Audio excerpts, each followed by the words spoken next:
ठीक है, वो एक amalgamation in the nature of merger और amalgamation in the nature of purchase. ठीक है, तो इसमें थोड़ा सा डिफरेंस होता है, तो वो डिफरेंस जो है इसकी अकाउंटिंग में होता है।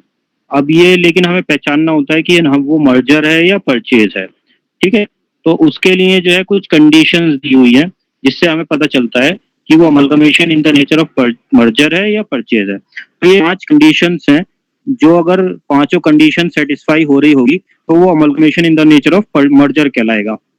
ठीक है, अगर इनमें से कोई एक भी कंडीशन डिससेटिस्फाई हो जाए तो वो परचेज बन जाएगा।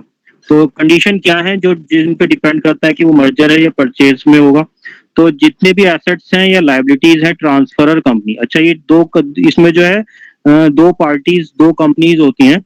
एक मान लो ए है और बी है, ए है और बी है। तो जो कंपनी आगे कंटिन्यू करने वाली है, एक तो वो होती है, एक जो कंपनी पीछे बंद हो जाएगी। ठीक है, तो इसमें ये वाली कंपनी जो होगी वो ट्रांसफरर कंपनी बन जाएगी। ठीक है, जो मतलब जो बंद हो जाएगी, जिसके एसेट्स और लाइबिलिटी ट्रांसफर हो रहे हैं, वो ट्रांसफरर कंपनी बन जाएगी, या उसको वेंडर कंपनी भी हम कह सकते हैं। ठीक है, वेंडर कंपनी या ट्रांसफरर कंपनी। और जो न्यू कंपनी फॉर्म होगी या जो कंपनी बाकी रहेगी, जो कंपनी खत्म नहीं होएगी, ठीक है, उस कंपनी जो कंपनी कंटिन्यू करेगी उसको ट्रांसफरी कंपनी कहते हैं या परचेजर कंपनी कहते हैं। ठीक है, तो ये ट्रांसफरर हो गई, ये ट्रांसफरी हो गई। तो अब जितने भी एसेट ट्रांसफर कंपनी के और लाइबिलिटीज हैं, वो सबमिशन के बाद एसेट्स और लाइबिलिटी बन जाए ट्रांसफरी कंपनी का। इसका मतलब क्या है? इसका मतलब ये है कि जो भी एसेट्स था, ठीक है, तो वो एसेट सारे के सारे ट्रांसफर होने हैं। कोई भी एसेट ऐसा नहीं है जो रह जाएगा या बिक जाएगा। ठीक है, तो जितने भी एसेट्स थे वो सारे ट्रांसफर होंगे।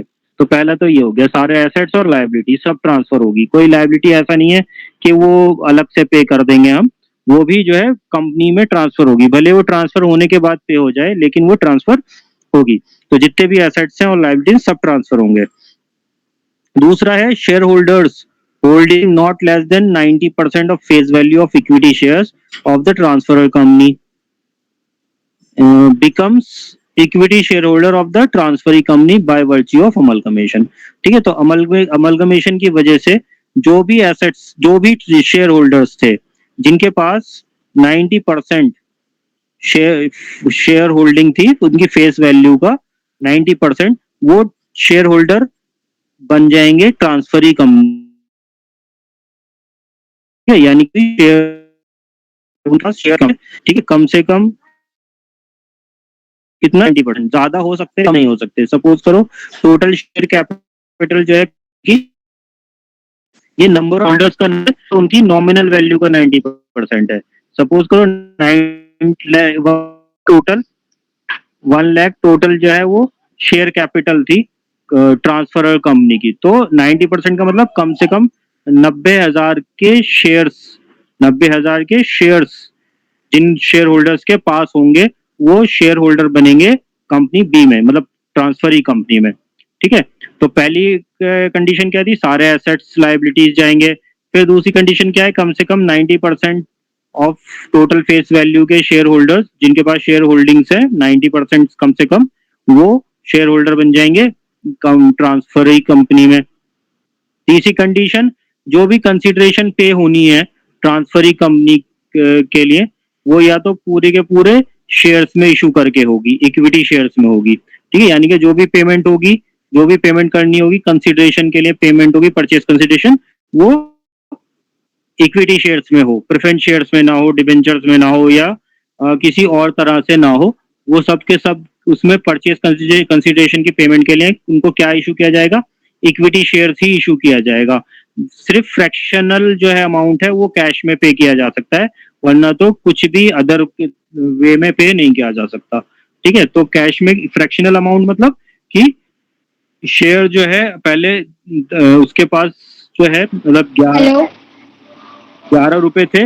Hello sir. हाँ, बोलो।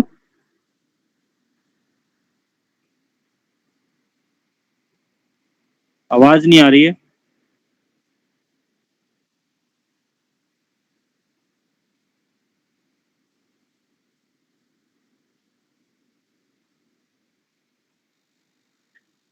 तो फ्रैक्शनल अमाउंट ही जो है वो कैश में पे किया जा सकता है। मान लो जो भी शेयर होल्डर्स हैं, जैसे 10 रुपए का शेयर इशू करना है और उसके बन रहे 11 रुपए, तो जो 1 रुपया है वो उसको शेयर्स में नहीं पे किया जा सकता। या मान लो 10 रुपए का शेयर इशू करना है, उसके बन रहे 19 रुपए, तो जो 9 रुपए है उसका शेयर इशू नहीं किया जा सकता। तो ये 9 रुपीज जो फ्रैक्शनल अमाउंट है, तो इसके बदले में उसको कैश पे किया जा सकता है। वरना बाकी सारा पेमेंट जितना भी होना है वो इक्विटी शेयर्स में होना है। फिर जो बिजनेस है ट्रांसफर कंपनी का, वो कंटिन्यू करना होगा। ठीक है, ऐसा नहीं है कि वो उनका इरादा हो कि हम बंद कर देंगे, बस टेक ओवर करके उसको बंद कर दिया, ऐसा ना हो। कि इंटेंट क्या हो उनका, जो है इरादा क्या हो कि आगे उसका बिजनेस जो है ट्रांसफर कंपनी का वो कंटिन्यू करेंगे। ठीक है। फिर इसके बाद फिफ्थ कंडीशन जो है, no adjustment is intended to made to book value of assets, यानी कि बुक वैल्यू जो है एसेट्स की वो चेंज नहीं होगी। एसेट्स लायबिलिटी ट्रांसफर कंपनी में जिस वैल्यू पे थे उस वैल्यू पे ही ट्रांसफर कंपनी में भी दिखाए जाएंगे फाइनेंशियल स्टेटमेंट्स में। यानी कि एक तो कंडीशन ये थी कि सारे के सारे एसेट्स लायबिलिटी ट्रांसफर होंगे। दूसरी कंडीशन ये है कि वो एसेट्स और लायबिलिटीज जो है उनकी बुक वैल्यू पर ही रहेंगे, उनमें कोई भी चेंज नहीं होगा। ठीक है, तो ये कंडीशन है। अगर ये पांचों की पांचों सेटिस्फाई हो रही हैं तो फिर वो जो है इन द नेचर ऑफ मर्जर हो जाएगा। लेकिन अगर इनमें से कोई एक भी कंडीशन डिससेटिस्फाई हो जाए तो उसको नेचर ऑफ परचेज हम कहेंगे। ठीक है, तो अब क्या फर्क पड़ेगा in the nature of purchase होने से और in the nature of merger होने से? अगर वो इन द नेचर ऑफ मर्जर है तो उसमें हम पूलिंग ऑफ इंटरेस्ट मेथड को फॉलो करेंगे। अगर वो इन नेचर ऑफ परचेज है तो उसमें हम परचेज मेथड को फॉलो करेंगे। तो इसके दो मेथड है अकाउंटिंग के लिए, इंटरेस्ट मेथड और दूसरा परचेज मेथड। अगर वो पांचों कंडीशन सेटिस्फाई हो रही हैं तो वो इन द नेचर ऑफ मर्जर हो गया, और in the nature of merger हो गया तो pooling of interest method follow होगा। ठीक है, और अगर ये पांचों में से कोई भी एक कंडीशन फॉलो नहीं हो रही, वो इन द नेचर ऑफ परचेज हो जाएगा, तो परचेज मेथड जो है वो फॉलो किया जाएगा। ठीक है, अब इसके बाद इसमें डिफरेंस है, ये डिफरेंस जो है आप लोग देख लेना और इसको क्या होता है। तो अब हम शुरू करते हैं अकाउंटिंग। तो अब सबसे पहली चीज जो आती है, भले वो इन द नेचर ऑफ परचेज हो या फिर इन द नेचर ऑफ मर्जर हो, सबसे मेन चीज जो होती है उसमें एक बड़ी, जो जिसके ऊपर अलग से भी क्वेश्चन आ सकता है, जो उसको बोलते हैं परचेज कंसीडरेशन। जैसे कि लास्ट ईयर जो है वो क्वेश्चन आया था, परचेज कंसीडरेशन का क्वेश्चन आया था अलग से कि परचेज कंसीडरेशन निकाल के बताओ। ठीक है, तो वो क्वेश्चन देखते हैं। देखो क्या क्वेश्चन था, वही वही जो था उसका था, क्या नाम है, एक्सटर्नल रिकंस्ट्रक्शन का। ठीक है, तो ये क्वेश्चन था शायद, हाँ ये शायद, हाँ यही क्वेश्चन है। तो इस क्वेश्चन के साथ थ्योरी आई थी इंटरनल रिकंस्ट्रक्शन की। ठीक है, तो इस यूनिट में हमारे चार टॉपिक्स हैं। एक तो amalgamation in the nature of merger, in the nature of purchase, और एक एक्सटर्नल रिकंस्ट्रक्शन और एक इंटरनल रिकंस्ट्रक्शन। ठीक है, ये चार टॉपिक है। इन चार टॉपिक्स में से ही आप लोग का आएगा। तो ये एक्सटर्नल रिकंस्ट्रक्शन भी एक तरह से परचेज मेथड ही होता है, तो हम इसको एक ही मान लेते हैं, भले वो इसके नाम से आ जाए या इसके से आ जाए, वो एक ही चीज है। तो ये तीन टॉपिक है, तीन टॉपिक में से हमें दो तो करने ही करने पड़ेंगे। ठीक है, इंटरनल रिकंस्ट्रक्शन में ऑलरेडी करा चुका हूँ, ये ज्यादा मुश्किल नहीं होता, बहुत आसान होता है। इसकी वीडियो एक बार और देख लेना, इसके क्वेश्चंस कर लेना। ठीक है, तो इसको जो है, ये हो गया हमारा। इसमें आया था theory, right a note on any three methods used to give shape to the scheme of internal reconstruction. ठीक है, ये तो थ्योरी आई थी 6 नंबर की। फिर न्यूमेरिकल आया है, इसमें बैलेंस शीट के आइटम्स दिए हुए हैं, बैलेंस शीट दी हुई है, इक्विटी शेयर्स है, सरप्लस है, नेगेटिव में है सरप्लस। ठीक है, सन्ड्री क्रेडिटर्स हैं, इसके अलावा एसेट्स हैं, लैंड एंड बिल्डिंग है, प्लांट एंड मशीनरी है, स्टॉक है, डेटर्स है, कैश है। ठीक है, एसेट्स और लाइबिलिटीज दोनों दे दी। अब इसमें बोला है अलिमिटेड लिक्विडेट हो रही है और बी लिमिटेड बनाई जा रही है स्कीम ऑफ एक्सटर्नल रिकंस्ट्रक्शन में। ऑथोराइज्ड कैपिटल जो है वो बी लिमिटेड की 10 लाख है, तो ये ऑथोराइज कैपिटल है, ठीक है। तो the business of A limited is taken over on the following terms, ठीक है। ये टर्म्स के ऊपर बिजनेस जो है वो टेकन ओवर हो रहा है, ठीक है। वो टर्म्स क्या है कि इशू हो रहा है इक्विटी शेयर्स, ठीक है। Issue of 2500 equity shares of 100 each at rupees 60 paid up to equity shareholders of A Limited, ठीक है। तो इतना उनको शेयर्स इशू हो रहे हैं, और payment of 25,000 in cash to equity share holders, एक ये भी पेमेंट हो रहा है। 5 share holders holding 200 equity shares dissented to the scheme and their interest was purchased at 50 per share, ठीक है। ये भी हो रहा है, एक ये पेमेंट हो रहा है। अब all assets of A limited are taken over except cash, cash के अलावा सारे एसेट्स जो है वो टेकन ओवर हो गए हैं, ठीक है। तो अब परचेज कंसीडरेशन इसमें निकालने को बोला है। Calculate the purchase consideration, pass the necessary journal entries in the books of A limited, prepare realisation account, equity share holders account, ठीक है। तो इसमें हमें क्या क्या करना है, परचेज कंसीडरेशन भी कैलकुलेट करना है, नेसेसरी जनरल एंट्रीज भी पास करनी है बुक्स ऑफ ए लिमिटेड की, ठीक है। तो बुक्स ऑफ ए लिमिटेड क्या है, ए लिमिटेड जो है वो कौन सी कंपनी है, ए लिमिटेड जो है वो वेंडर कंपनी है, ठीक है, जिसको बोलते हैं ट्रांसफर कंपनी। और रियलाइजेशन अकाउंट बनाना है, ठीक है, जनरल एंट्रीज करनी है, रियलाइजेशन अकाउंट बनाना है, और इक्विटी शेयर होल्डर्स अकाउंट बनाना है, ठीक है। तो ये सब जो है उसी की बुक्स में बनेगा, ए लिमिटेड की बुक्स में, ठीक है। तो हमें जो है इसमें क्या होता है कि एंट्रीज करने को जो है दोनों की बुक्स में भी आ दो या किसी एक की बुक्स में भी आ सकती है, ठीक है। और ये जो है realisation account, equity share holder account, preference share holder account, ये जो है ये बनाने के लिए जो आता है, ये आता है ट्रांसफर कंपनी की बुक्स में, ठीक है। तो अभी हम जब अकाउंटिंग करेंगे ये सारी चीजें समझ में आ जाएंगी, और जो ये वैल्यूएशन ऑफ परचेज कंसीडरेशन है वो भी हमें आ जाएगा, ठीक है। तो परचेज कंसीडरेशन के जो मेथड्स होते हैं वो मेथड्स देख, एक होता है लमसम मेथड होता है, एक होता है पेमेंट मेथड, एक होता है नेट एसेट मेथड, ठीक है। ये 3 मेथड है जो हमें करने हैं, लमसम मेथड, पेमेंट मेथड और नेट एसेट मेथड। तो अब ये सीरियल वाइज होते हैं, जिसकी इंफॉर्मेशन हमारे पास अवेलेबल है हम उससे कर देंगे। अगर हमें लमसम मेथड की इंफॉर्मेशन अवेलेबल है तो वही परचेज कंसीडरेशन हो जाएगा, लेकिन अगर हमें लमसम नहीं पता है, हमें पेमेंट की इंफॉर्मेशन अवेलेबल है, तो वो मेथड हो जाएगा। अगर हमें पेमेंट की इंफॉर्मेशन कंप्लीट नहीं पता है तो जो नेट एसेट वैल्यू आएगी वो हमारा मेथड हो जाएगा, ठीक है। तो जैसे कि इस क्वेश्चन में लमसम वैल्यू कहीं पर भी नहीं बताई गई है, कहीं पर भी नहीं बताया गया कि 1 करोड़ रुपए में बिजनेस खरीद लिया है या तो 50 लाख में बिजनेस खरीद लिया है, ठीक है। तो वो लमसम वैल्यू यहाँ पे दी हुई नहीं है, लेकिन यहाँ पे पेमेंट बताया हुआ है कि इतना इक्विटी शेयर इशू हो रहा है 100 ईच का 60 पेड अप में, ठीक है, equity shares to holder of A limited. तो इतने शेयर्स इशू हो रहे हैं, इसके अलावा इतना पेमेंट कैश में भी हो रहा है इक्विटी शेयर होल्डर को। इसके अलावा 5 शेयर होल्डर्स ऐसे हैं जिनके पास 200 शेयर्स हैं, उन्होंने डिसेंड कर दिया, यानी कि वो राजी नहीं हुए इसके लिए, उन्होंने मना कर दिया कि हम शेयर होल्डर नहीं बनेंगे न्यू कंपनी में, ठीक है। तो उनका इंटरेस्ट जो है वो 50 रुपीज पर शेयर में हमने परचेज कर लिया।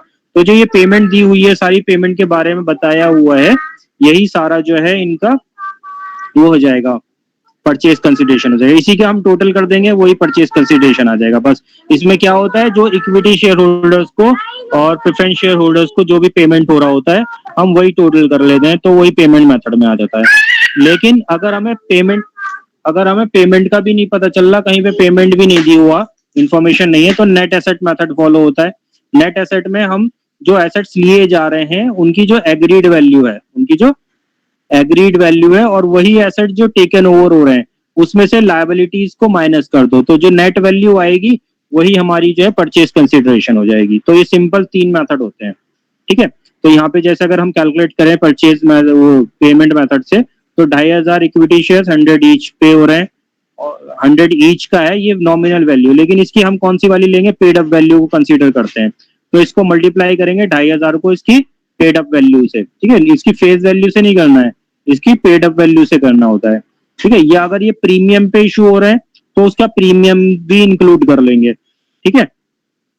तो ये कितना हो जाएगा, 000, 6 5 30, 0 3, और 6 2 12 और 3, तो ये हो गया 1,50,000 रुपए हो गए। 25,000 रुपए कैश में हो रहा है, ये हो गए 25,000 रुपए कैश।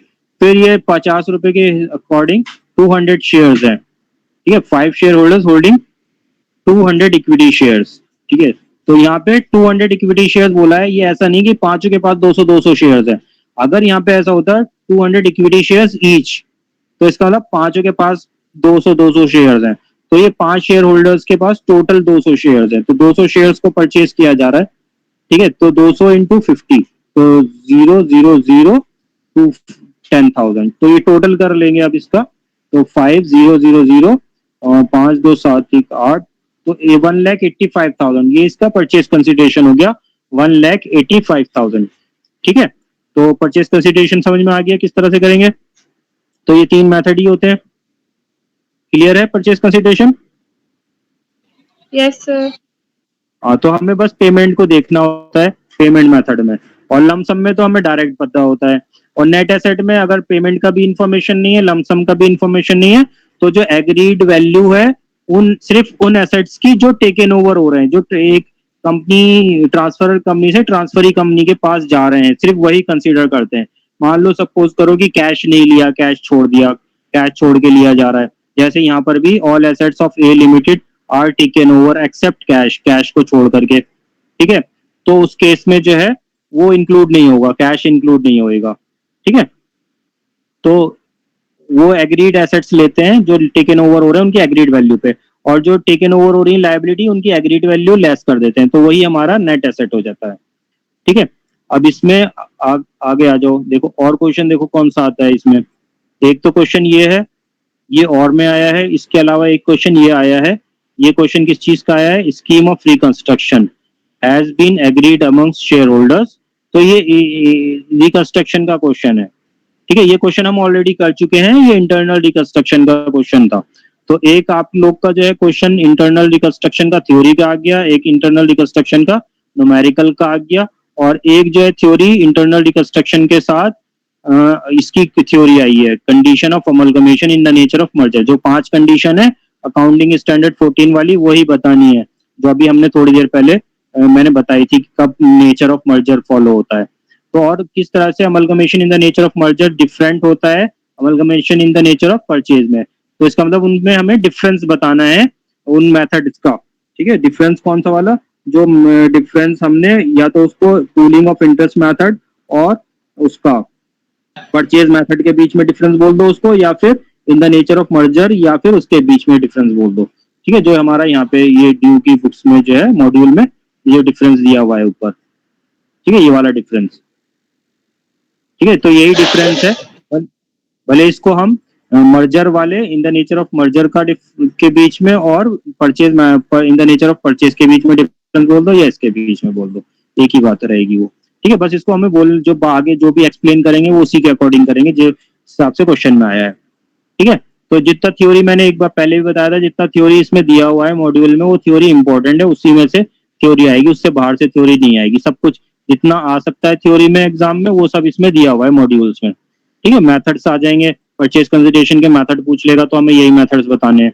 तो lump sum method, net payment method और net asset method, exchange of share method और इंट्रिंसिक वैल्यू मेथड, और ये जो है न्यूमेरिकल में नहीं पूछेगा, थ्योरेटिकल में इसको आ सकता है ये, ठीक है। लमसम मेथड बता दिया, पेमेंट मेथड बता दिया, और नेट एसेट मेथड हो गया, ठीक है। नेट एसेट मेथड में हम ऐसे कर सकते हैं, asset taken over at agreed value excluding fictitious assets, ठीक है, फिक्टिशियस एसेट्स को छोड़ करके, गुडविल, लैंड एंड बिल्डिंग, ये सारी चीजें, इन्वेस्टमेंट नोट, जो भी एसेट्स ले रहे हैं उनकी एग्रीड वैल्यू आएगी।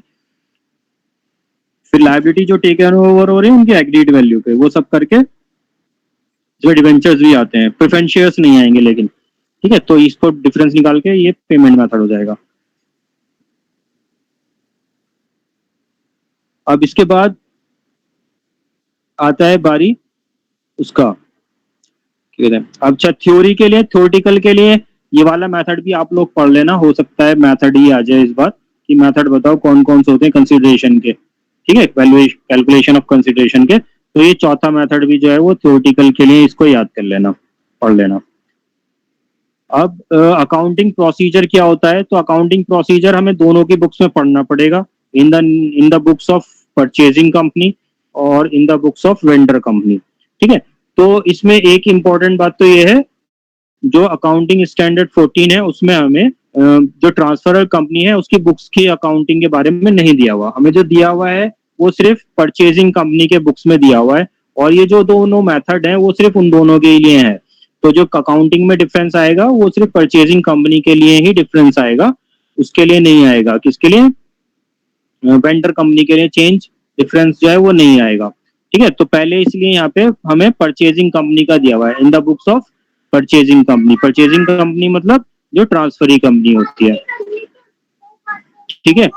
तो इन केस ऑफ अमलगमेशन जो ट्रांसफर कंपनी है वो अपनी आइडेंटिटी लूज कर देती है, उसके एसेट्स और लायबिलिटी, सारे एसेट्स लायबिलिटी बन जाते हैं ट्रांसफरी कंपनी के, ठीक है, और प्रेजेंटेड इन और उसके फाइनेंशियल स्टेटमेंट में शो होते हैं ट्रांसफरी कंपनी के, जो सब्सिक्वेंट डेट्स पे बनती है।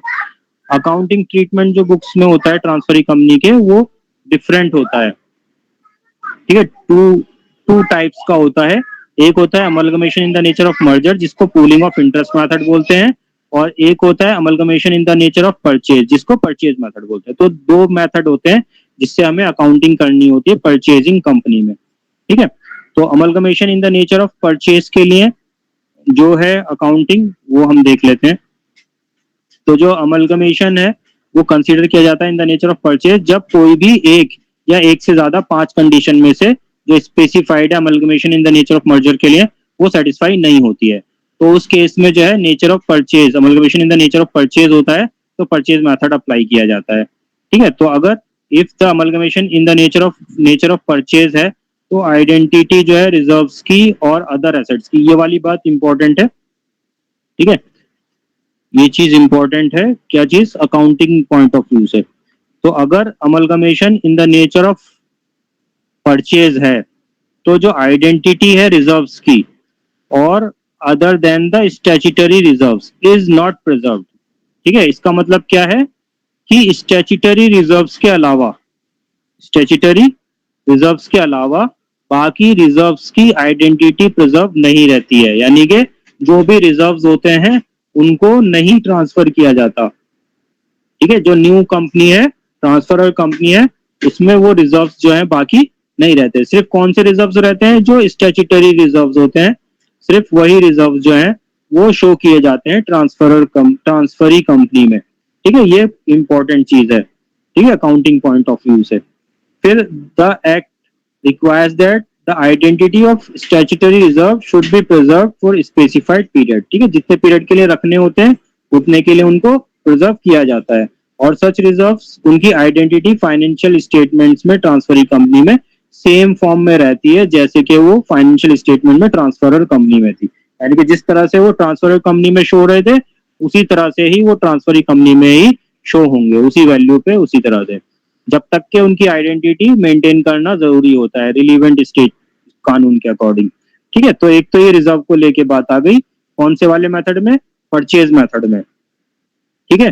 तो इसका मतलब यहाँ पे बताया जा रहा है परचेज मेथड के बारे में, तो इसका मतलब जो मर्चर वाला होगा in the pooling of interest method होगा उसमें इसका अपोजिट होगा, उसमें सारे रिजर्व्स को जो है वैसे ही प्रिजर्व किया जाएगा, मतलब जो रिजर्व वहां थे वही रिजर्व यहाँ भी ट्रांसफर हो जाएंगे, ठीक है, उतनी वैल्यू पे ही ट्रांसफर होंगे, उनका नेचर भी चेंज नहीं होएगा, ठीक है।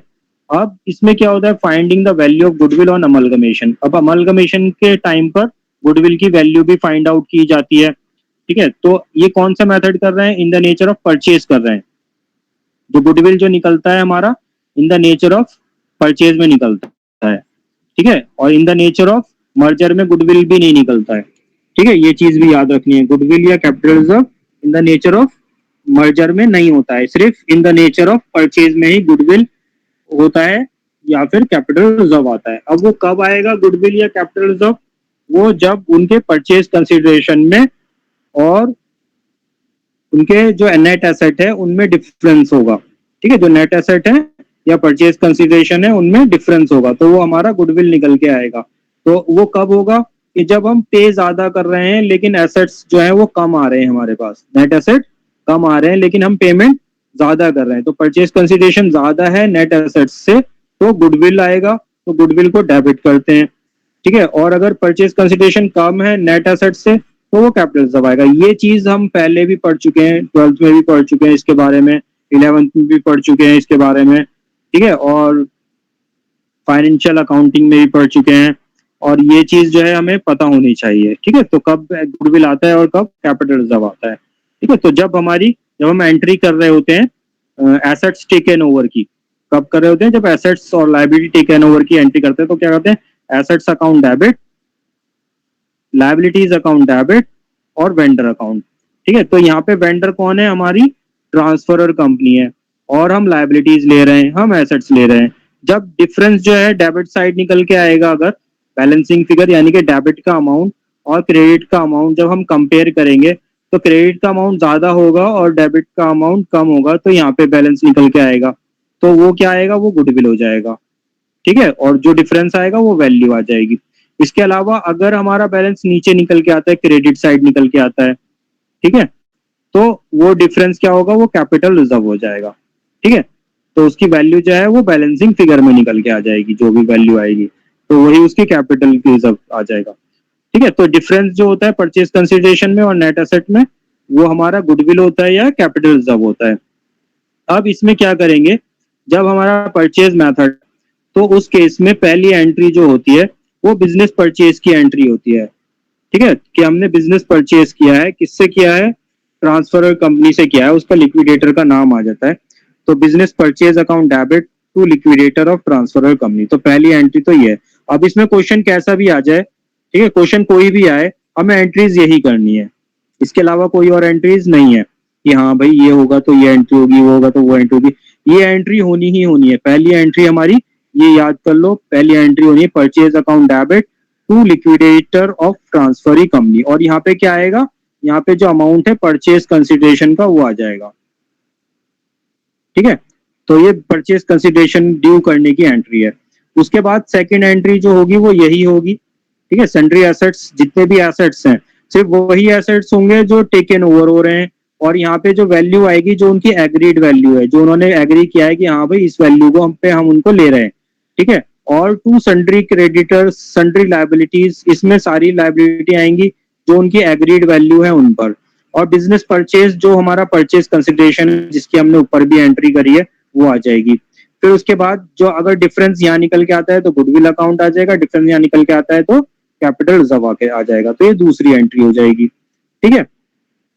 इसके अलावा इसमें कोई चेंज तो है नहीं, कभी कोई चेंज ही नहीं आएगा इसमें, क्वेश्चन मतलब कुछ भी क्वेश्चन आएगा यही एंट्री करनी है, ठीक है। बस हमें ये देखना है एसेट्स कौन से टेकन ओवर हो रहे हैं, कौन कौन से एसेट्स हैं। यहाँ पे फिक्टिशियस एसेट्स को छोड़ देंगे, फिक्टिशियस एसेट्स नहीं लेंगे, ठीक है। फिर इसके बाद है, अगर if the total of liabilities taken over is revised, values plus purchase consideration exceeds, तो ये तो वही हो गया पर निकालने का, कैपिटल रिजर्व निकालने का, अपोजिट साइड कैपिटल रिजर्व आ जाता है। If goodwill and capital reserve appear simultaneously, ठीक है, अगर दोनों चीजें हमें दिखाई दे रही हैं बैलेंस शीट में, कैपिटल रिजर्व भी आ गया, गुडविल भी आ गया, तो ये एंट्री जो है फिर हमें पास करनी होगी उसको सेट ऑफ करने के लिए, ठीक है। सपोज करो हमने से जो लिया है और उसमें कैपिटल रिजर्व भी आ गया हमारे पास, ठीक है, और यहाँ पे डिफरेंस में गुडविल आ गया, ठीक है, तो उस टाइम पे हम क्या करेंगे, इसको सेट ऑफ कर देंगे। जो दोनों की में कम वैल्यू है, गुडविल की वैल्यू, दोनों को कंपेयर करेंगे किसकी वैल्यू कम है, ठीक है, कैपिटल रिजर्व देखेंगे, गुडविल देखेंगे, ठीक है। अब सपोज करो गुडविल कैपिटल रिजर्व जो है वो 1 लाख का है, ठीक है, गुडविल 3 लाख की आई है हमारी, तो इन दोनों में कम कितना है, 1 लाख, तो इस 1 लाख की वैल्यू से इनको सेट ऑफ कर देंगे, तो गुडविल की वैल्यू जो है हमारी फिर कितनी बचेगी, 2 लाख बचेगी, जो नई बैलेंस शीट में हम दिखाएंगे, ठीक है, तो 2 लाख दिखाएंगे। तो फिर इसको सेट ऑफ करने के लिए कैपिटल रिजर्व जो होता है वो क्रेडिट बैलेंस होता है, तो इसको सेट ऑफ करने के लिए डेबिट कर देंगे, गुडविल डेबिट बैलेंस होता है, इसको सेट ऑफ करने के लिए क्रेडिट कर देंगे। दोनों में जो कम वैल्यू है, which ever is lower, capital reserve या गुडविल, वो वैल्यू यहाँ पे आ जाएगी। जैसे इस केस में 1 लाख और 3 लाख में से 1 लाख की वैल्यू हमारी यहाँ पे आ जाएगी, ठीक है, दोनों में। ठीक है, तो ये एंट्री कब होगी? ये एंट्री सिर्फ तभी होगी जब दोनों अकाउंट हमारे आ गए, ठीक है, कैपिटल रिजर्व भी आ गया और गुडविल भी आ गया, ये वाली एंट्री में, ठीक है, ये वाली एंट्री में जब दोनों अकाउंट हमारे आ जाएंगे, कैपिटल रिजर्व भी गुडविल भी। ऐसा हो सकता है कि कैपिटल रिजर्व तो हमारा ट्रांसफर कंपनी से आ रहा है, बैलेंसिंग फिगर में गुडविल निकल के आ गया, या फिर गुडविल जो है हमारा वो ट्रांसफर कंपनी से आ रहा है लेकिन बैलेंसिंग फिगर में कैपिटल रिजर्व निकल के आ गया। ये तब उस सिचुएशन में हमारे दोनों चीजें आ सकती हैं। अगर दोनों चीजें आएंगी तभी ये वाली एंट्री पास होगी, अगर दोनों चीजें नहीं आएंगी तो ये एंट्री पास करने की जरूरत नहीं है। लेकिन ये दोनों एंट्री तो कंपलसरी है, ये दोनों एंट्री पास होगी ही होगी। पहली बिजनेस परचेज ड्यू करने की, purchase business purchase account debit to liquidator of transfer company, ठीक है। दूसरी एंट्री ये सारे एसेट्स लेने की जो लिए जा रहे हैं वही आएंगे, और to sundry liabilities to business purchase, ये एंट्री दोनों होनी है, ठीक है। अब हमने बिजनेस परचेज कर लिया, एसेट्स हमारे पास आ गए, ठीक है, हमने परचेज कंसिडरेशन ड्यू कर दिया। अब अगला काम क्या होगा? अब हम पेमेंट करेंगे उनको, ठीक है। क्या किया है हमने? बिजनेस परचेज ड्यू कर लिया कि हाँ भाई हम 2 करोड़ रुपए में बिजनेस खरीद रहे हैं तुम्हारा, ये तो वो कह रहा है लो हमारे ये एसेट्स ले लो, लायबिलिटीज ले लो। अब उसके बाद क्या काम होगा? उसके बाद पेमेंट होगा, ठीक है। वो जो ट्रांसफर कंपनी वो पेमेंट मांगेगी, या फिर या कह लो कि जो ट्रांसफर कंपनी वो पेमेंट करेगी। और पेमेंट किस चीज की करेगी? जो लिक्विडेटर को हमने ड्यू किया था, जो लिक्विडेटर को हमने ड्यू किया था उसकी पेमेंट होगी। तो यहाँ पे लिक्विडेटर ऑफ ट्रांसफर कंपनी हमने क्रेडिट किया था, तो यहाँ पे liquidator of transfer company debit हो जाएगा, ठीक है। और जो जो पेमेंट हो रहा है, जो पेमेंट करने की बात आ रही है, वो चीजें यहाँ पे हमारी आ जाएंगी। जैसे कि हमारे इस क्वेश्चन में, जैसा मैंने बताया था कि जो हमारा क्वेश्चन होता है कौन सा वाला, जो इन एक्सटर्नल रिकंस्ट्रक्शन का जो क्वेश्चन होता है, एक्सटर्नल रिकंस्ट्रक्शन को भी हम परचेज मेथड की तरह करते हैं, ठीक, किसकी तरह करते हैं? परचेज मेथड की तरह। तो यहाँ पे एक्सटर्नल रिकंस्ट्रक्शन है, अगर इसमें बोला होता है कि एंट्रीज पास करो in the books of B limited, ठीक है। बी लिमिटेड कौन सी कंपनी है? ट्रांसफरी कंपनी है। हमने अभी जो देखी एंट्री वो ट्रांसफरी कंपनी की देखी है। अगर बी लिमिटेड में बोलता है कि एंट्रीज पास करो, तो पहली एंट्री जो एंट्री होती वो हमारी उसकी होती है business purchase account debit to liquidator of A limited, ठीक है, लिक्विडेटर ऑफ ए लिमिटेड। और उसमें अमाउंट क्या आता? 1,85,000 आता। उसके बाद जो एंट्री होती वो एसेट्स टेकन ओवर की होती है और लायबिलिटीज टेकन ओवर की होती, ठीक है। तो एसेट्स टेकन ओवर क्या हो रहे हैं? ये सारे हो रहे हैं, इनकी अलग से कोई वैल्यूज ही नहीं बताई। तो ये land and building account debit, plant and machinery account debit, stock account debit, debtors account debit, cash छोड़ करके ये ले रहा है। इसमें नीचे बताया कि cash except cash, all assets of A limited are taken over except cash. तो कैश नहीं लिए जा रहे, तो कैश को नहीं दिखाएंगे इस एंट्री में। हमारे पास जो आएंगे बाकी एसेट्स आएंगे, ठीक है, ये वाले एसेट्स आएंगे सिर्फ। तो यही एसेट्स जो है सिर्फ डेबिट होंगे। और फिर उसके बाद टू टू हमारा लायबिलिटी आएगा। लायबिलिटी कौन सा है? लायबिलिटी सिर्फ ये वाला लायबिलिटी है, ठीक है, ये वाला लायबिलिटी में आ जाएगा क्रेडिट में। फिर उसके बाद नीचे क्रेडिट हो जाएगा उसका परचेज कंसिडरेशन, और फिर बैलेंसिंग फिगर में जो भी आएगा, गुडविल आएगा या कैपिटल रिजर्व आएगा, उसको हम दिखा देंगे। उसके बाद अगली एंट्री जो होगी वो पेमेंट करने की होगी। पेमेंट करने की एंट्री होगी liquidator of A limited account debit to equity share capital to cash, और ये वाला भी कैश जाएगा टू कैश, ये कैश भी जाएगा, ठीक है। तो ये दोनों कैश मिल करके ये हमारे क्रेडिट हो जाएंगे कैश अकाउंट, ठीक है। तो ये एंट्रीज हो जाएंगी। फिर उसके बाद अगली एंट्री, ये एंट्री होगी पेमेंट की, liquidator of transfer company account debit to equity share capital, preference share capital, अगर प्रेफरेंस शेयर भी दिए जा रहे हैं तो ये भी आ जाएगा। टू सिक्योरिटी प्रीमियम अकाउंट, अगर सिक्योरिटी प्रीमियम पे दिए जा रहा है, यानी कि ये जो शेयर्स हैं, इक्विटी शेयर जो है या प्रेफरेंस शेयर जो है वो प्रीमियम पे इशू किए जा रहे हैं। जैसे इस क्वेश्चन में तो कोई प्रीमियम पे इशू नहीं हो रहे थे, लेकिन अगर ये कह दे कि 100 रुपए ईच का शेयर 10 रुपए प्रीमियम पे इशू कर रही है कंपनी, तो जो सिक्योरिटी प्रीमियम रिजर्व है वो यहाँ पे आ जाएगा टू बैंक, ठीक है। अगर पेमेंट हो रही है कुछ कैश में तो वो टू बैंक में आ जाएगा, ठीक है। तो ये एंट्री हो जाएगी। फिर उसके बाद अगर कंपनी यहाँ पे कोई लिक्विडेशन एक्सपेंसेस किए जा रहे हैं, ठीक है, और वो एक्सपेंसेस जो है ट्रांसफरी कंपनी बॉन्ड कर रही है। कौन बॉन्ड कर रही है? इफ ट्रांसफरी कंपनी पेड कर रही है, transferee company if bond and paid by transferee company, ठीक है। तो ये एंट्री होगी, वो हम चार्ज कर देंगे गुडविल से, goodwill account debit to cash और बैंक, ठीक है। लेकिन अगर वो transfer company vendor company bond करेगी तो उसकी कोई एंट्री पास नहीं करनी, ठीक है। अगर ट्रांसफर कंपनी बॉन्ड करेगी तो उसकी कोई एंट्री पास नहीं करनी, उसकी एंट्री तभी पास करनी है जब जब ट्रांसफर कंपनी बॉन्ड कर रही है और उसको पे कर रही है, तभी एंट्री पास करेंगे। तो उसकी एंट्री होगी goodwill account debit to cash, ठीक है।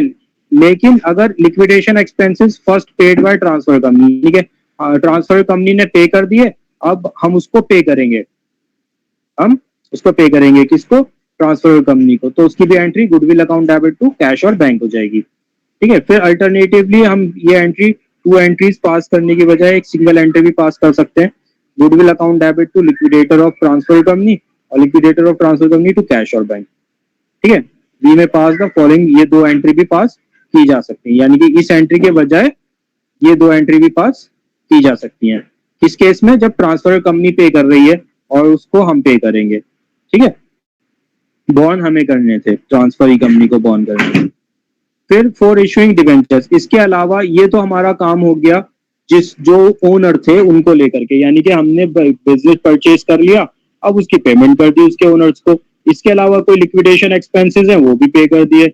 अब जो है जो उसके डिबेंचर होल्डर्स होते हैं उनको हमें क्या करना पड़ेगा, डिबेंचर्स तो हमारे पास आ जाएंगे, जो हम यहाँ पे एंट्री करेंगे ऊपर एसेट्स और लायबिलिटी टेकन ओवर की, एसेट्स और लायबिलिटी टेकन ओवर की जो एंट्री करेंगे हम यहाँ पे, तो लायबिलिटीज में ही हमारे डिबेंचर्स भी आएंगे, डिबेंचर्स ऑफ ए लिमिटेड आएंगे, ठीक है। लेकिन हमारी कंपनी में वो डिबेंचर होल्डर्स हैं ए लिमिटेड के, डिबेंचर्स हैं ए लिमिटेड के, लेकिन हम उसको अब जो इशू करेंगे वो पुराने वाले डिबेंचर्स की जगह अपनी कंपनी के डिबेंचर इशू करेंगे।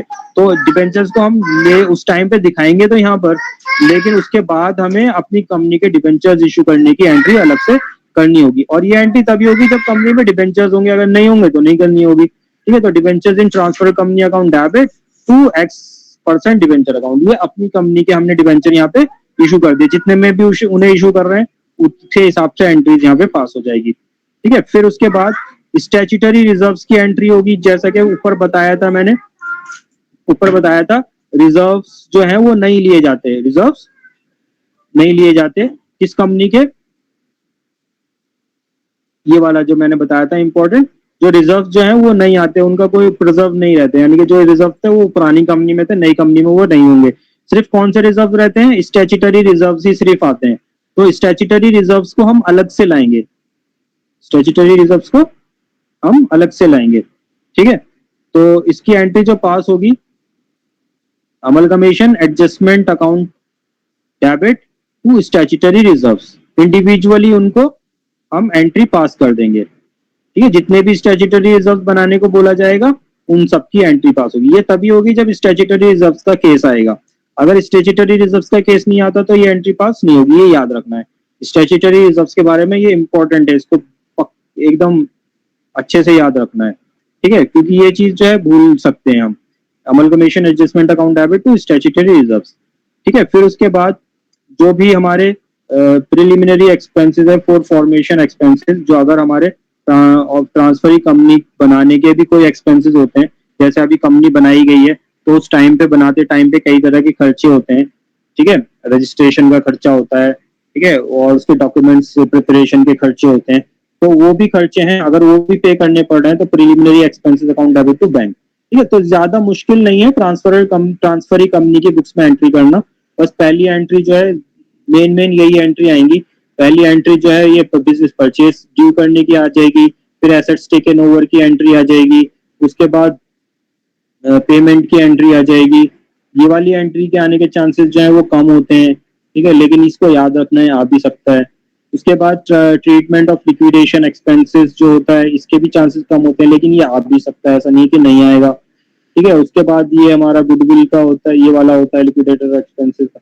फिर ये डिबेंचर्स को पेमेंट करने की एंट्री होती है, फिर स्टैट्यूटरी रिजर्व्स की एंट्री होती है, ये भी पक्का नहीं है आएगी, लेकिन ऐसा नहीं कि आ भी सकती है। ये प्रिलिमिनरी एक्सपेंसेस के चांसेस तो बहुत कम है, ठीक है। अब जैसे कि हम देखें ये वाले एग्जाम में क्वेश्चन हमारा आया था लास्ट ईयर का सीबीसीएस में, ठीक है, एनईपी में तो नहीं आया था, सीबीसीएस में आया था रिकंस्ट्रक्शन का क्वेश्चन, सॉरी उसका अमलगमेशन का, ठीक है। वो क्वेश्चन कैसा आया था वो देख लेते हैं एक बार।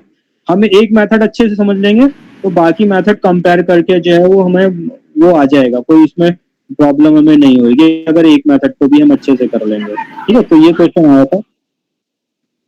आप कुछ कह सर रहे हो? पेपर में ट्रांसफर ज्यादा आता है या फिर ट्रांसफरी? कौन सा ज्यादा आता है? कोई भी आ सकता है वो क्वेश्चन पे। ये जो है कोई वो नहीं है कि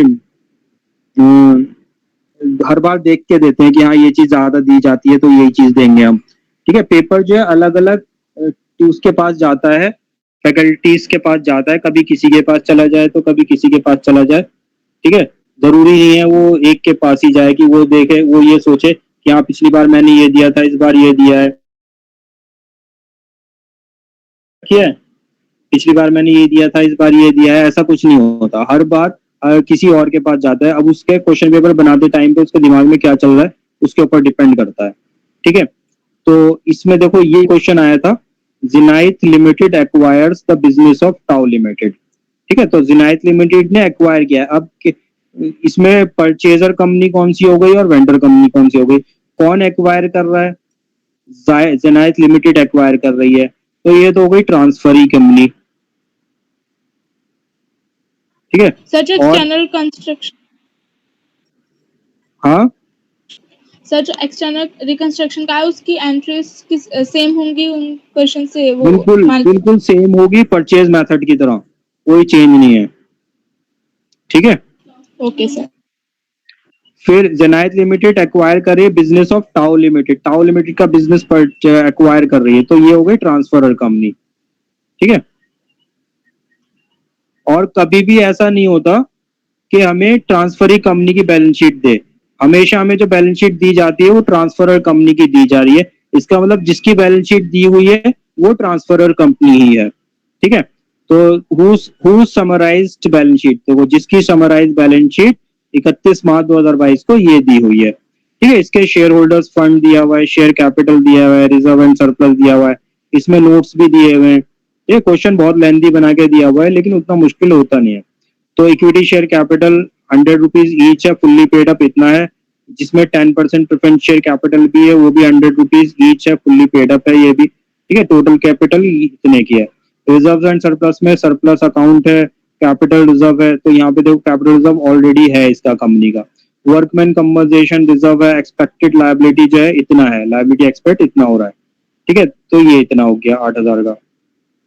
इसके अलावा और देखो क्या चीजें हैं, नॉन करंट लायबिलिटीज में डिबेंचर्स भी हैं, 12% डिबेंचर हैं। करंट लायबिलिटीज में ट्रेड पेबल है, क्रेडिटर्स हैं। अदर करंट लायबिलिटीज में एक्रूड इंटरेस्ट ऑन डिबेंचर्स है 12,000 का। फिर प्रॉपर्टी प्लांट एंड इक्विपमेंट में टेंजिबल एसेट्स दिए हुए हैं 10 लाख के, इंटेंजिबल एसेट्स दिए हुए हैं 2.5 लाख के। अच्छा, ये देखो क्वेश्चन का लेवल बहुत हाई है। ठीक है, और इसमें कोई थ्योरी भी नहीं आई है साथ में, सिर्फ ये क्वेश्चन ही दे दिया। पूरा कितने नंबर का क्वेश्चन दे दिया देखो, कितना लंबा क्वेश्चन है। क्वेश्चन पढ़ते पढ़ते ही बहुत टाइम वेस्ट हो जाएगा।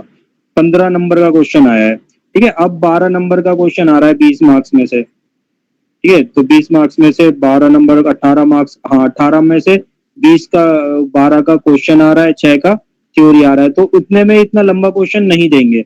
और क्वेश्चन लंबा ना देने का एक कारण और है।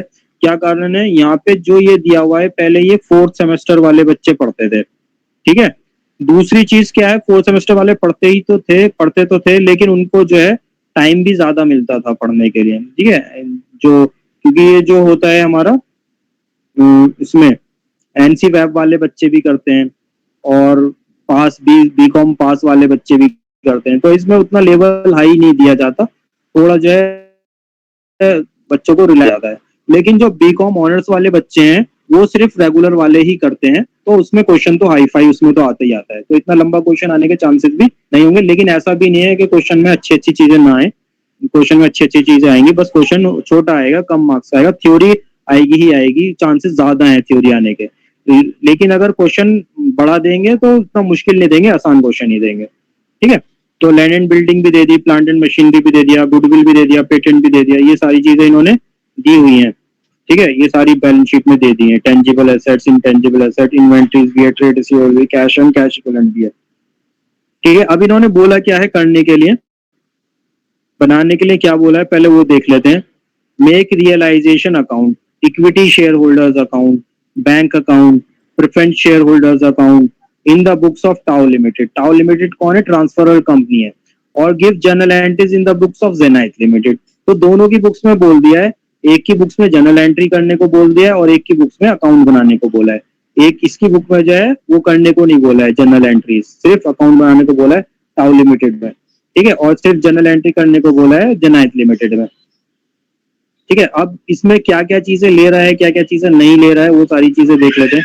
जेनाइट Limited took over all assets including cash liabilities except for interest due on debenture. तो इसने डिवेंचर्स का इंटरेस्ट छोड़ दिया, ठीक है। तो अब इसमें हमने ये देखा था कि जो हमारा मर्जर वाला होता है, इन द नेचर ऑफ मर्जर, उसमें सारी लायबिलिटी सारे एसेट्स लेते हैं, लेकिन यहाँ पे जो है लायबिलिटी का एक चीज छोड़ दिया, इंटरेस्ट छोड़ दिया, ठीक है। तो इसका मतलब ये कौन सा मेथड हमें फॉलो करना होगा? अब हमें यहाँ पे परचेज मेथड फॉलो करना होगा, क्योंकि लायबिलिटी भी सारी लेना था इसको, जो पांचों कंडीशन हमें चेक करनी होगी, ठीक है।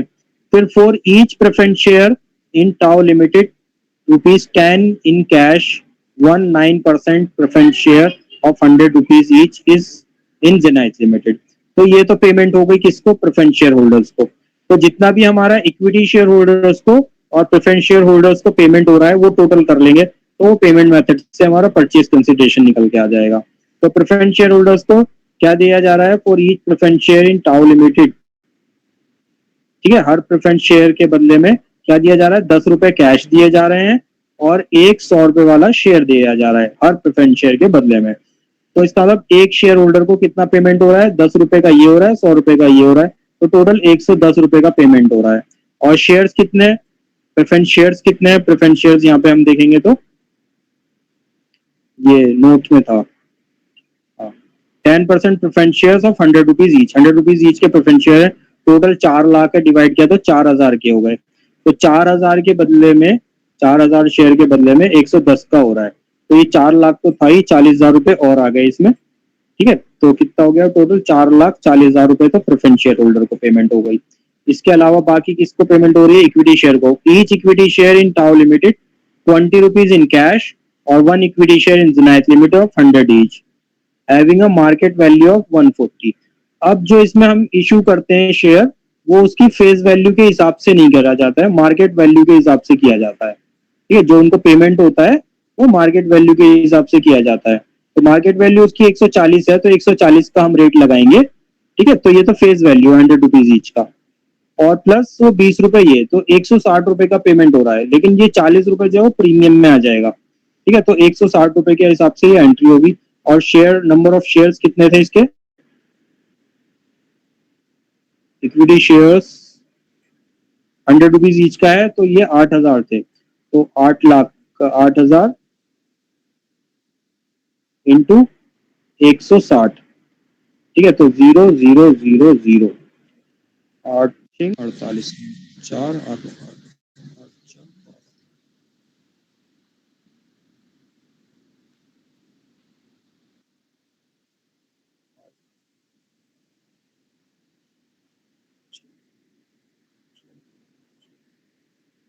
तो ये पेमेंट इसको हो रहा है, तो 12,80,000, 12,80,000, तो टोटल पेमेंट हो गया 8 4 12, तो 1 4 5 6 7 7 1, तो 17,20,000 जो है ये टोटल पेमेंट हो रहा है। इसके अलावा और भी कुछ पेमेंट हो रहा है, तो वो भी देख लेते हैं।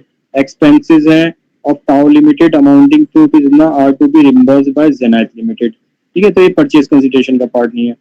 2 लाख मतलब पेमेंट जो है, expenses of liquidation of amounting इतना are to be reimbursed by Zenith Limited, Zenith Limited उसको रिम्बर्स करेगी। 2 लाख 14%, ये तो डिवेंचर्स का हो गया, ठीक है। बस इक्विटी शेयर और प्रेफरेंस शेयर होल्डर्स का देखेंगे, बाकी किसी का नहीं देखेंगे पेमेंट के लिए, पेमेंट कैलकुलेशन के लिए। तो इसका जो परचेज कंसिडरेशन हो गया 17,20,000 हो गया। इस वाले जो क्वेश्चन पेपर है लास्ट ईयर का, इसका मेरे पास सॉल्यूशन भी है, तो सॉल्यूशन में हम यहाँ देखते हैं क्या बताया है।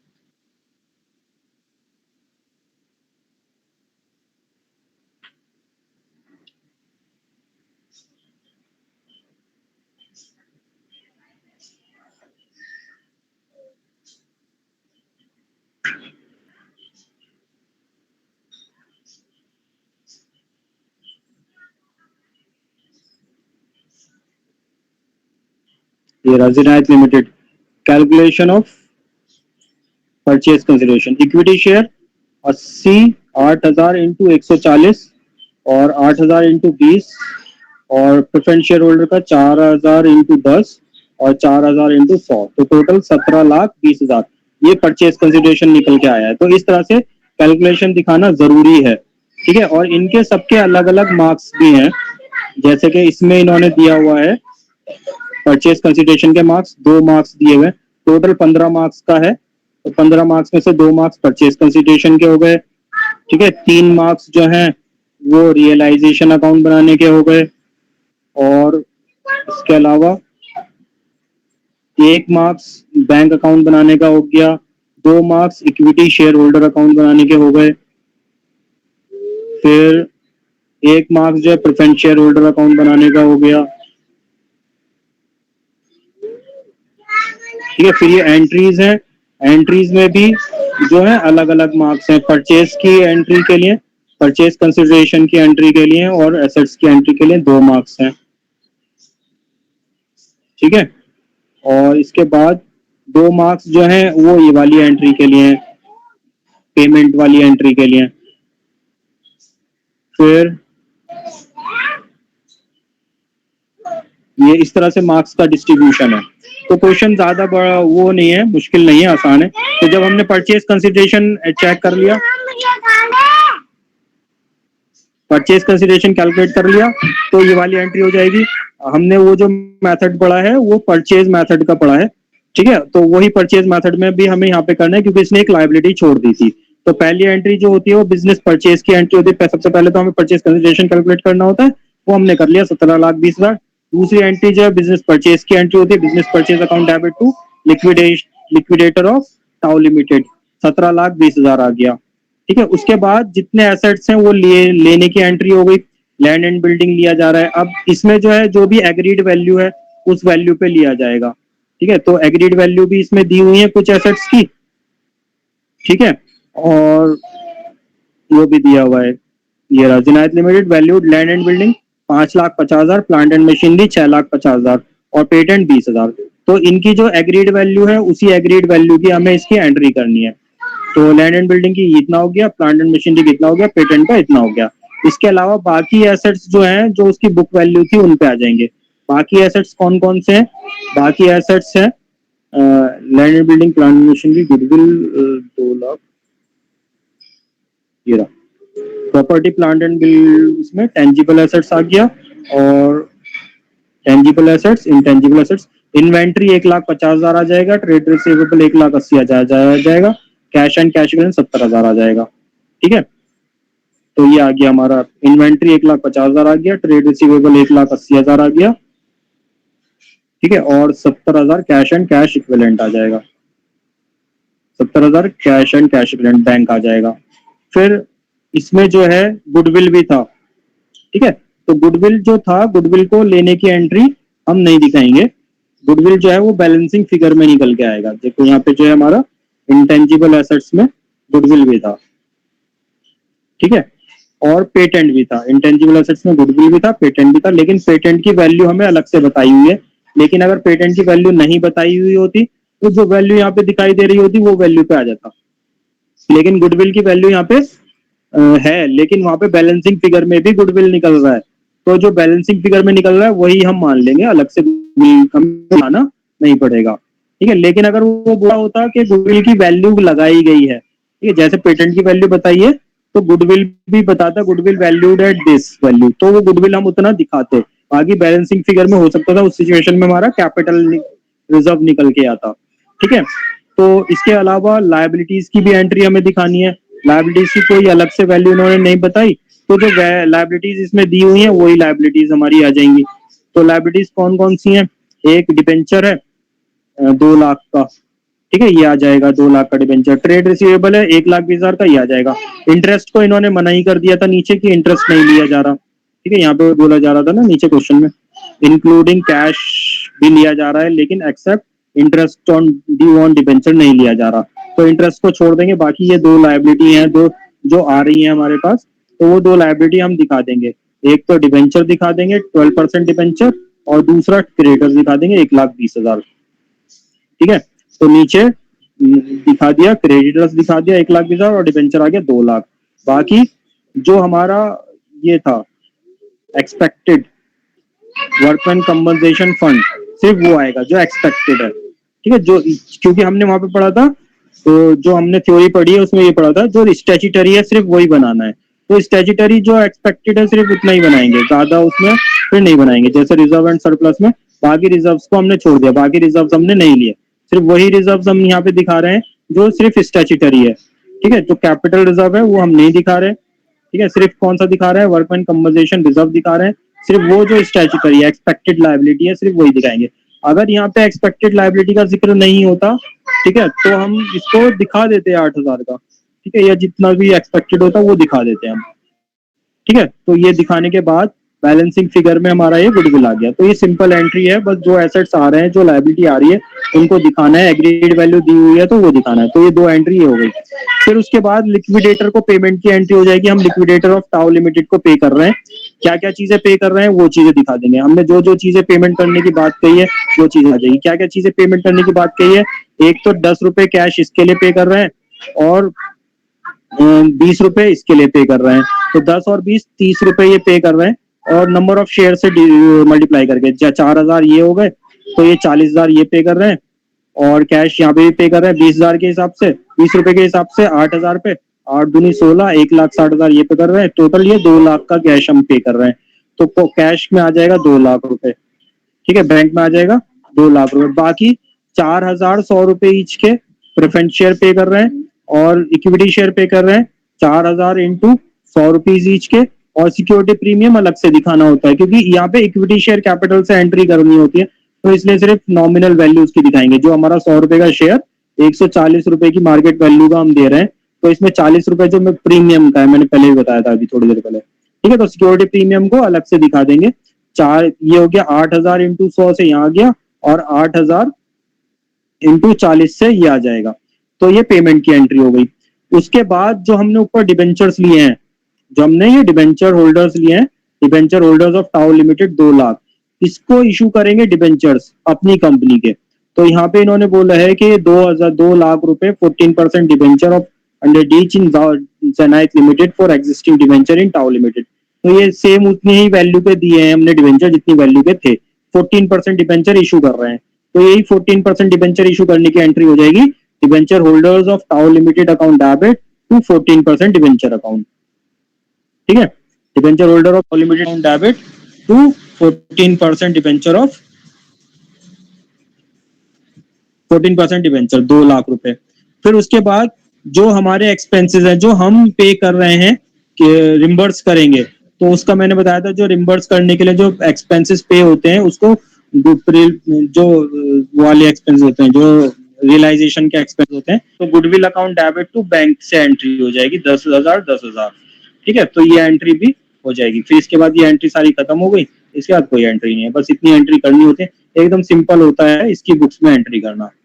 ठीक है, कोई दिक्कत, भले हमारा ये वो हो, क्या कहते हैं उसको, एक्सटर्नल रिकंस्ट्रक्शन हो, या हमारा ये परचेज मेथड ये वाला हो, कौन सा वाला परचेज मेथड हो। ठीक है, अमलगमेशन का परचेज मेथड हो या उसका हो, तो एंट्री ऐसे ही होगी। अब लेकिन कभी कभी क्या हो सकता है, कभी कभी हो सकता है कि 1-2 कंपनी मर्ज हो रही हैं, दोनों कंपनी बना के कंपनी सी बन रही है। ठीक है, तो जब हम इसकी बुक्स में करेंगे तो दोनों कंपनी के लिए हमें एंट्रीज करनी होगी, यही एंट्री सेम सेम दोनों कंपनीज के लिए होंगी। तो business purchase account debit to liquidator of Tau A limited to liquidator of B limited, दोनों की वैल्यू आएगी, दोनों की एंट्री परचेज, इसकी एंट्री एक साथ हो जाएगी। फिर एक एंट्री एसेट्स लेने की, ए लिमिटेड के एसेट्स लेने की एंट्री दिखाएंगे, एक एंट्री जो है बी लिमिटेड के एसेट्स लेने की दिखाएंगे। करने का तरीका सेम यही होगा, एक बार जो है पेमेंट करने की, ए कंपनी को पेमेंट करने की एंट्री दिखाएंगे, एक बार दूसरी कंपनी को पेमेंट करने की एंट्री दिखाएंगे। इसी तरह से डिबेंचर होल्डर्स को इशू करने की एंट्री दिखाएंगे। ठीक है, फिर गुडविल ये रियलाइजेशन की एंट्री दिखाएंगे। तो एंट्री हमारी डबल हो जाएगी अगर 2 कंपनी एक साथ मर्ज होकर नई कंपनी बना रही है तो। ठीक है, इसमें कोई doubt? No sir. No sir. ठीक है, समझ में आ रहा है ना अच्छे से? तो ये 1 घंटे की हमारी वो हो गई, 1 घंटे की हो गया ये। तो मैं इसको वीडियो को यहाँ पे वो कर रहा हूँ, 2 वीडियो